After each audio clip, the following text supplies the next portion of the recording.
In this video, we're going to be dividing radicals. So what I want to do real quick is just recall the quotient property. So remember, if you have the nth root of a over b, you're allowed to separate them on the right-hand side.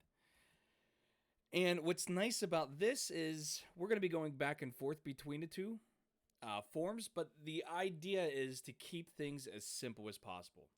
So like, for example, we have the square root of 72x to the third divided by the square root of 162x. We can rewrite that if we wanted to as the square root of 72x to the third over 162x. Now, the reason why I chose to do this is because I want to go ahead and try to simplify this fraction as much as possible. So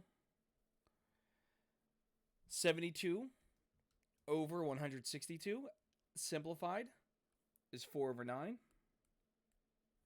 And then x to the third over x to the first is going to be x to the second. So notice I applied my property, the quotient property, simplified my fraction, and now from here I'm just going to go ahead and redo the quotient property again.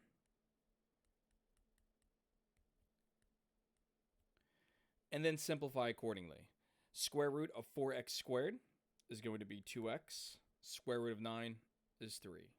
Now, there is no, this is what you always do. This is just the way that I wanted to go ahead and do this problem.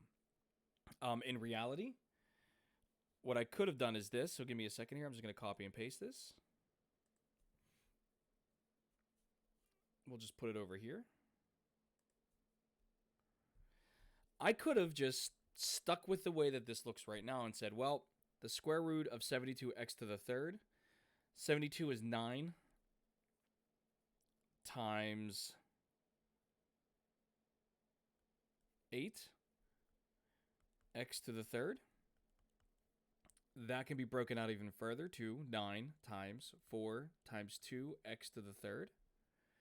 Now, square root of 9 is 3. Square root of 4 is 2. So 3 times 2 is 6. X squared times the square root of 2x. In your denominator, 162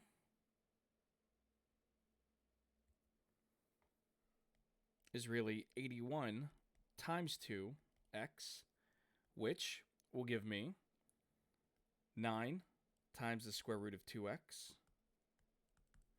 And as you can see right here on the far right hand side, I'm just gonna write it down. 6x squared times the square root of 2x over 9 times the square root of 2x. Initially, these square root of 2x's will reduce. And then you get 6x squared over 9, which reduces 2 times 3, x squared. 9 is 3 times 3, where one of the 3's reduced. So I'm left over with 2x squared over 3, which is the same exact answer as what we got previously. Oh, I made a mistake. Hold on.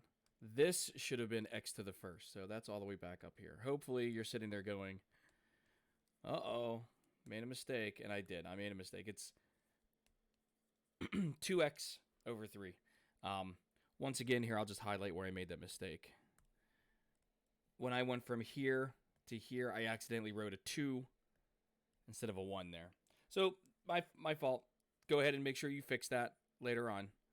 But regardless, the idea behind this is there is no right or wrong way to do this. It's just you got to do it. Pick a way. Personally, I kind of like to simplify fractions prior to doing anything else. But now the question becomes, well, what if you have a radical sign in your denominator? Well, the technique that we use is called rationalizing the denominator. So what we're going to do here is we're going to convert a fraction with a radical in the denominator to an equivalent fraction whose denominator is an integer. Meaning, we don't want a radical in the denominator, we just want it to be a number. So to do that, we rationalize our denominator. Now, the key to this is if we have one term, then what you're going to do is your goal is to make this so it has a 3 in the denominator. So we're going to multiply this by the square root of 3 over the square root of 3. Now, by doing that, here's really what's happening in our denominator. So I want to make sure that we go over this. The square root of 3 multiplied by the square root of 3 is really the square root of 3 to the second power, okay? And we know that radicals are fractional exponents. So this really just turns out to be 3 to the 2 over 2, which is 3 to the first power, or just 3. That's the goal of this. Our numerator is just going to be 4 times the square root of 3. Now notice that we took a fraction with a radical in the denominator, and we made it an equivalent fraction with a denominator as an integer. In the second example on the right-hand side, I'm going to do the same exact thing. We're going to multiply this by the square root of 6 over the square root of 6. In our numerator, we get 3 times the square root of 6. In our denominator, we get 6x. And then finally, I can go ahead and reduce this as the square root of 6x over 2x. Now, we need to be careful with higher indices, all right, or higher indexes. And the reason for that, remember, we want to multiply this so that we get 6 to the first in our denominator. So an easy way to kind of think about this would be saying to ourselves, well, the cube root of 6 is really 6 to the 1/3 power. More importantly, we're focused on this 1/3.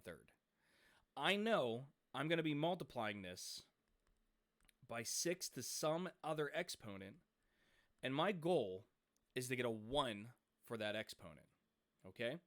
We also know that when we multiply and the bases are the same, you add the exponents together. So what we're really asking for here is this. 1/3 plus x equals 1. Now, the easiest way to think about this, instead of writing the 1 on the far right side, let's write 3 over 3, because that's still the number 1. That means our denominator here has to be a 3, so the question just becomes what number goes right here, and that's going to be a 2. So what we're multiplying here is this. When I have 1 over the cube root of 6, I'm going to be multiplying this by the cube root of 6 to the second power. And by doing that, I'm going to get this 3 over 3 as an exponent, which is really 1. So this just turns out to be the cube root of 36 over 6. So like I said, the key to this is to think about what is the first exponent that you're starting with, what is your goal exponent, and then what is going to be that middle exponent, or what is that number going to be, okay? I guess a general rule of thumb would be, let me get out a marker here, is whatever that index is, your exponent that you're going to be multiplying by is 1 less. So if it's a 3, it'll be a 2. If it's a 4, it'll be a 3. If it's a 5, it'll be a 4, and so forth. So the last example we're going to be looking at here will be rationalizing a 2-term denominator. So to do this, all we're going to do is just multiply by our conjugate pair. Because remember, when you multiply by a conjugate pair, all you have to do is multiply the first terms and the last terms, and what ends up happening is you end up getting the negative square root of 5 times the square root of 5 equals 5. So the radical ends up reducing itself in the process of multiplying, which is great. For our numerator, we end up getting 3 plus 3 times the square root of 5. So this is going to be 3 plus 3 square root of 5 all over negative 4, which is a perfectly fine answer. I know they don't look pretty, but it is what it is. Now, for our last example, we're going to do the same exact thing. We're going to multiply by the conjugate. So you get the square root of y plus the square root of 3. And then the square root of y plus the square root of 3 as well. Now, our numerator, take it one step at a time. We're going to distribute the square root of 10. So that's going to be the square root of 10y plus the square root of 30. all over our denominator. Square root of y times the square root of y is y. And then the negative square root of 3 times the positive square root of 3 is negative 3. And nothing can be simplified there. And that's going to be it for this video. So I'll see you in the next one.